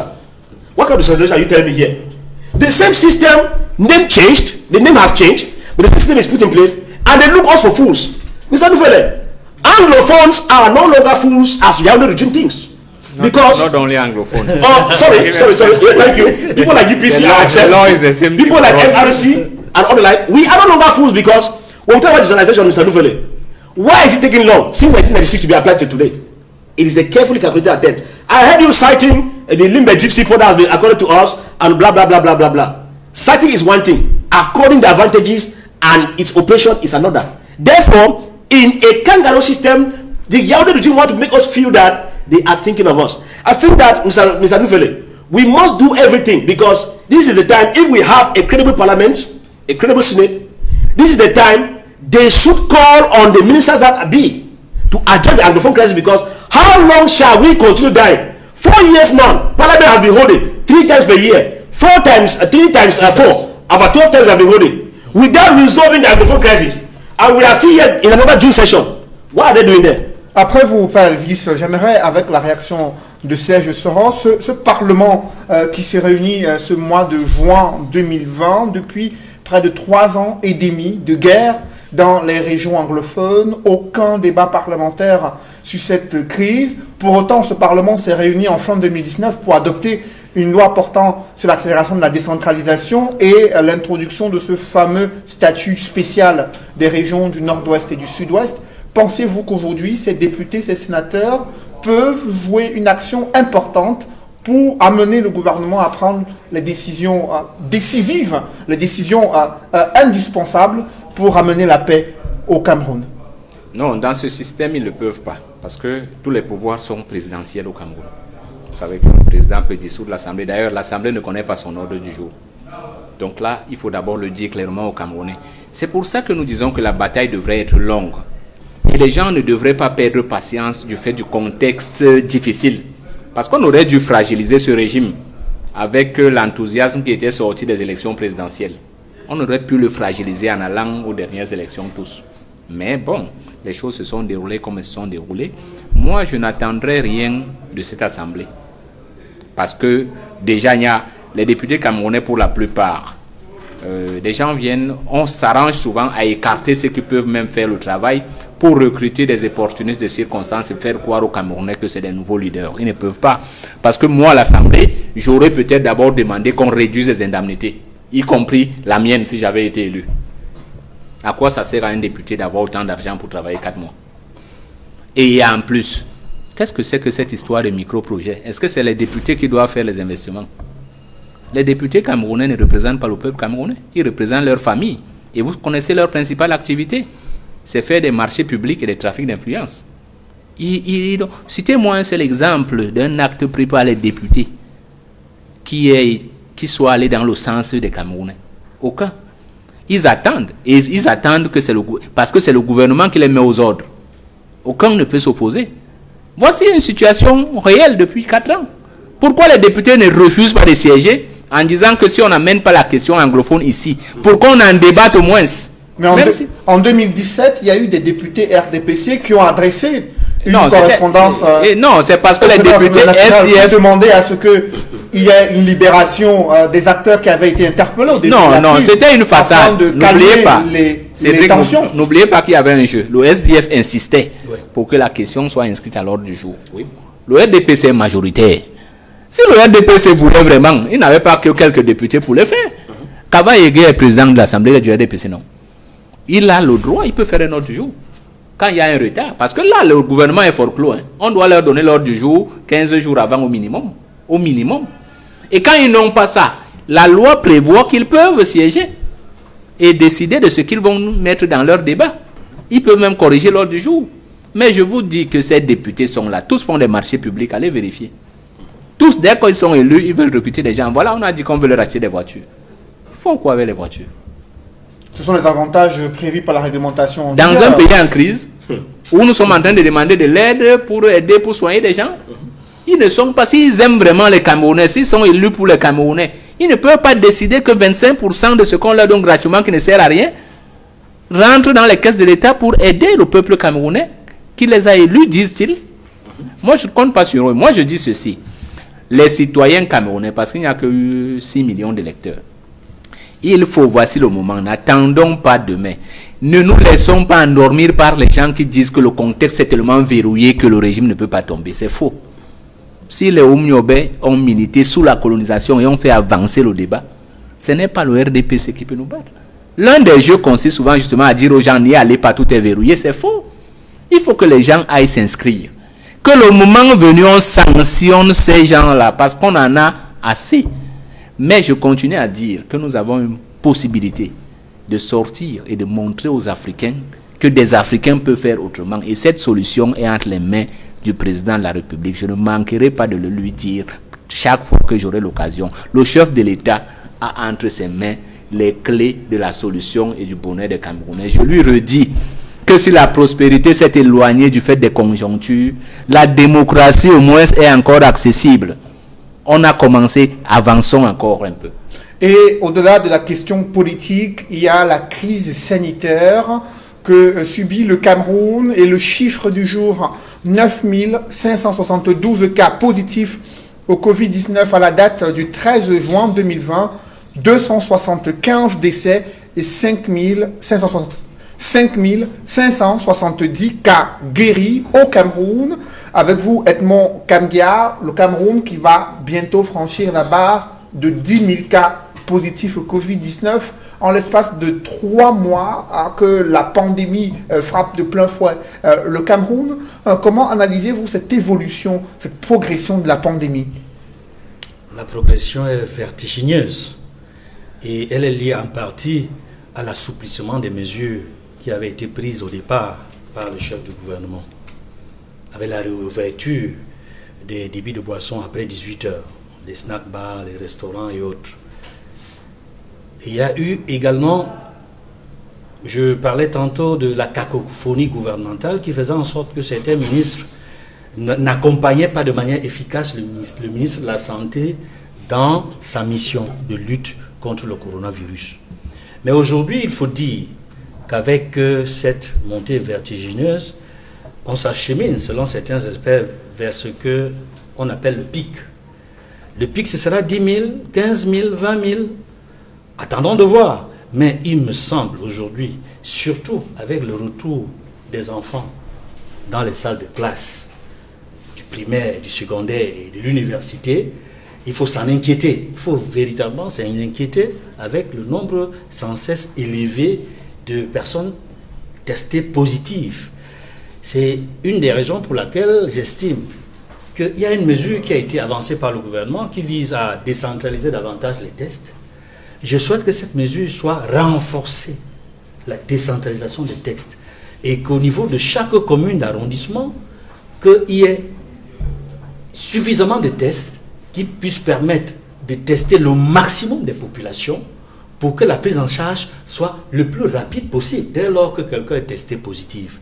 Mais aussi que les infrastructures qui ont été aménagées et qui ne sont pas terminées à Yaoundé, à Douala et dans d'autres localités, qu'on achève, n'est-ce pas, la mise en place de ces infrastructures, notamment au stade militaire de Yaoundé, le stade Mbapelepe à Douala, on n'en parle pas, mais il faut achever, il faut faire en sorte que ces lieux-là soient déjà prêts pour accueillir des malades et qu'on puisse les soigner s'ils arrivent à ce moment-là.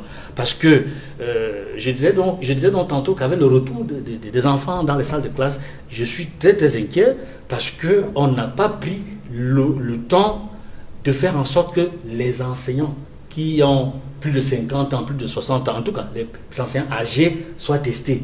Aujourd'hui, je pense que mieux vaut tard que jamais. On veut encore le faire. La question du système de santé se pose également avec vous, Fa Elvis Taillon. On a vu plusieurs hôpitaux de district qui se plaignent de manquer d'équipements adéquats pour faire face à la pandémie du Covid-19 et la situation est encore plus grave dans les zones reculées. Kavaye Guédibril, le président de l'Assemblée nationale, l'a indiqué, il faut que les centres spécialisés de prise en charge soient opérationnels dans les 10 régions du Cameroun. Pour vous, qu'est-ce que vous proposez concrètement pour renforcer la lutte contre cette pandémie du Covid-19 au Cameroun? Well, the only proposal I can give is that one, the government should be truthful. Because when you look at the government that boasts that they can do everything, they're equal to the task. Whereas other countries work with all stakeholders and they are still finding difficulties. With our Survivor Cameroon initiative put in place by President Penda Ekoka, you saw how we came. Wanted to assist the government, and the government and the Minad probably says, no, go and see Minad, and they started toasting us up and down. These are the issues we are talking about here. I want to let you know, Mr. Nufele, that the issue is, as you find the numbers skyrocketing, even with the Survivor Cameroon initiative, we had indicated that if care is not taken, the issue will be out of hand. But as an arrogant system, they took it for granted. I was in Bamenda. I looked at, when you get into Bamenda Regional Hospital at the entrance, you have a center that takes care of the COVID-19 cases in a makeshift plastic tent in a town that is cold. I mean, very cold. You ask yourself, how can this place survive? Those who were on the Mungo Bridge disappeared more than a week ago. And they were testing one way when you live from here to Boya. And I told them, it could be good if you could be testing to and fro. More than a week ago, they have disappeared. It means COVID has disappeared on that highway. Is it possible? No. And we had said several times that governments like in Nigeria and Ghana, they recruited youths who had to assist health personnel working on the highways morning and evening, 24 on 24, to and fro, to check and do the testing. We don't find that in Cameroon. If you are entering Bamenda, they will test you at Matasem. If you are coming back from Bamenda, they don't test you.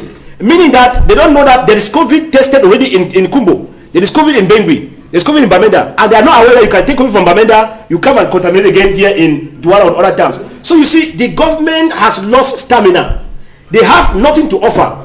All they know is just to be bullying at political oppositions who want to bring ideas for the country to go ahead. See where we are today. We are at 10,000. And I told them, when you open schools, both the ministers of education pretended, toutes mes sont sur place pour combattre COVID-19 dans nos milieux scolaires. Do the testing of children now. In the next, it takes 14 days to mature. I am afraid that after 1 month or 2 months, the children who will come back with COVID in the houses will be another worry. Minister probably had one time told us here that they started testing at homes. And they said they have tested. I came on this platform and said, I have not seen them in Bonaberi since they said they were testing till today. Other countries do house-to-house test till today. Cameroon government has not done that. So at the end of it, Mr. Nufele, we are fooling ourselves. Yaoundé has nothing to offer, and we think that it's time for them to be thinking the other way around. Because when we brought Survivor Cameroon initiative, they were taking it for granted. See where we are today. It is a call for concern that if Cameroonians don't take the bull by their horn, to protect themselves individually. I am afraid before 1 month, we'll be talking about 20,000 in this country. Serge Soron, on évolue dans la pandémie. Le gouvernement estime que c'est parce qu'il y a plus de tests que l'on a désormais cette évolution croissante des cas positifs et qu'il y a également un nombre important de personnes qui ont retrouvé la santé, près de 570 cas guéris sur 9572 cas positifs au Covid-19. Le gouvernement estime que les chiffres sont plutôt satisfaisants, la situation semble maîtrisée. Est-ce que vous partagez cet optimisme du gouvernement sur la gestion de la crise sanitaire actuelle? Non, je ne peux pas partager l'optimisme du gouvernement camerounais, c'est d'autant plus que l'échec généralisé du régime Ahidjo Biya fait que on connaît l'échec et la paralysie de notre système sanitaire. Ils ne peuvent pas nous dire. Même si je ne suis pas très alarmiste, je dis c'est une question d'abord individuelle. Chacun doit se prémunir parce qu'on sait le gouvernement ne se soucie pas de nous. Mais je dis aussi qu'il faut qu'on fasse attention avec la question de la Covid-19. Parce que c'est une grippe, nous a-t-on dit. La grippe est virale. Mais pourquoi nos scientifiques ne se mettent pas au travail? Parce qu'il y a des vérités. Tout le monde sait que ce n'est pas souvent la grippe qui t'attrape, qui te tue, mais que dès que la grippe se combine à une infection bactérienne, si je parle terre à terre, quand vous avez la toux ici chez nous, le médecin vous dit qu'il ne faut pas qu'elle s'infecte. Mais pourquoi face à cette grippe, comme l'ordre est venu d'en haut, tout le monde veut faire ce qu'on fait là-bas? On a confiné en Italie, il y a eu des morts. Vous êtes sûr que c'est ça la solution? Pourquoi ne nous... Moi, je dis, à chaque crise, il faut voir la crise et une opportunité. Peut-être que la Covid est un instrument qui nous est envoyé pour qu'on se libère de l'organisation de la santé que nous avons héritée des régimes néocoloniaux. Pourquoi dans ce pays, sachant qu'on ne peut pas confiner les gens parce qu'ils sont à la merci, qu'ils vivent au jour le jour, on n'a pas réfléchi à des mesures plus structurées? Je prends la mesure relative à la rentrée scolaire. Tout le monde sait qu'on peut mettre 20 élèves par classe, que ce n'est pas le plus difficile. Mais après, il faut qu'après chaque cours, on puisse désinfecter les classes. Il faut que les enfants, en arrivant à la maison, les vêtements qu'ils avaient, avant d'aller saluer leurs parents, qu'ils puissent aller se laver et les mettre quelque part pour qu'au bout de 2 heures, s'il y a le virus dessus, qu'ils décèdent. Mais il y a un problème qui va se poser. La kleptomanie qui anime nos gouvernants et l'esprit de corruption, dès qu'il y a une cagnotte, ils veulent s'en emparer pour que les autres Camerounais n'aient rien, a fait que, au lieu de confier des équipes mobiles, par exemple, aux mairies, avec un budget, puisqu'on nous a dit que le chef de l'État, parce que lui, c'est lui qui donne maintenant l'argent, le Cameroun n'a plus l'argent, pour que ce soit le président qui donne l'argent. Parce que lui, apparemment, il a un arbre qui produit l'argent au palais. L'argent du Cameroun, on ne sait pas où ça se trouve. Mais quand on donne l'argent aux mairies et que les gens mettent des équipes qui désinfectent tous les jours, ce n'est pas seulement le jour de l'ouverture de l'école, c'est tous les jours que les classes doivent être désinfectées. Maintenant, regardez nos taxis. Regardez les motos qui portent les enfants. On les met déjà 2 ou 3. Comment on fait? Comme on ne peut pas dire aux gens de fermer leurs bars, pourquoi dans les grands carrefours, on a vu quelques sociétés mettre Guinness par ici? Bon, maintenant, comme l'État camerounais est en faillite, c'est la Guinness. On a vu Union Camerounaise de Brasserie et la SABC. Les autres, je crois que même Equinox CB. va mettre l'eau bientôt parce que l'État n'a plus l'argent, il faut donner de l'eau peut-être au lycée de Daïdo ici. Non, il faut qu'on soit sérieux. Il faut que pour une fois au moins, les gouvernants camerounais aient à cœur de travailler pour le peuple camerounais. Parce qu'ils pensent qu'ils seront à l'abri, ils ne seront pas à l'abri.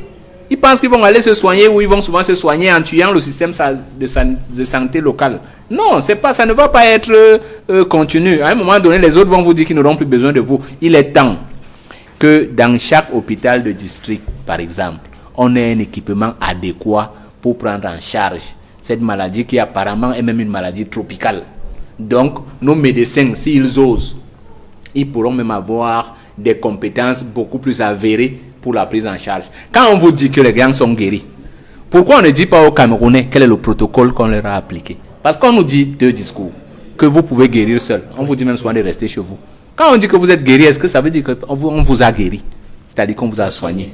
Ou bien le corps, parce que le corps combat les virus, c'est ça la faiblesse des virus. C'est les gens, ils veulent relayer des discours parce que ça vient d'ailleurs. Non, qu'on trouve l'occasion actuelle pour réfléchir et pour montrer aux Camerounais, comme je le disais tantôt, et aux Africains, que les solutions, comme on a vu à Madagascar, peuvent venir d'ici pour être vendues ailleurs. Qu'on arrête de continuer à tendre la main. Ces gens qui ont été habitués à être les employés et qui tendent la main à leur employeur pour avoir des prébendes, il faut qu'ils arrêtent. Je dis aux Camerounais, c'est l'occasion maintenant de vous réveiller et de vous remettre au travail pour à la fois conquérir tous les pouvoirs, le pouvoir politique, le pouvoir économique et le pouvoir de défendre votre nation, parce que nous n'avons pas ce pouvoir. Merci, messieurs. C'est la fin de cette émission. Je précise que la hiérarchie du RDPC a mandaté sur le plateau de droit de réponse Marlise Doualabel. Elle a été informée des différentes thématiques qui devaient constituer cette émission. Elle a confirmé sa présence et à la dernière minute, elle a fait part de son indisponibilité.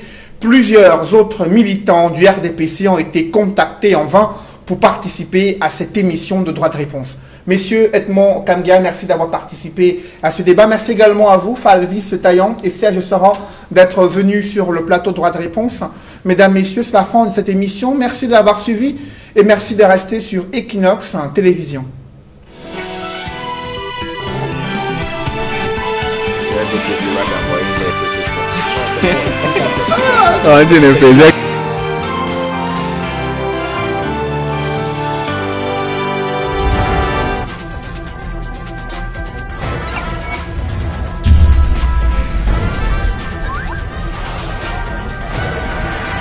Equinox Télévision, au-delà de l'image, nous rendons compte.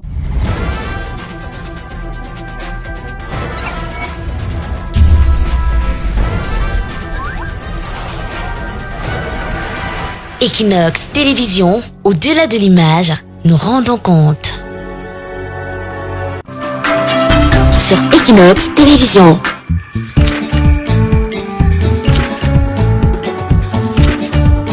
Le fait qu'il n'y ait plus de bourse pour des jeunes Camerounais est pour moi une catastrophe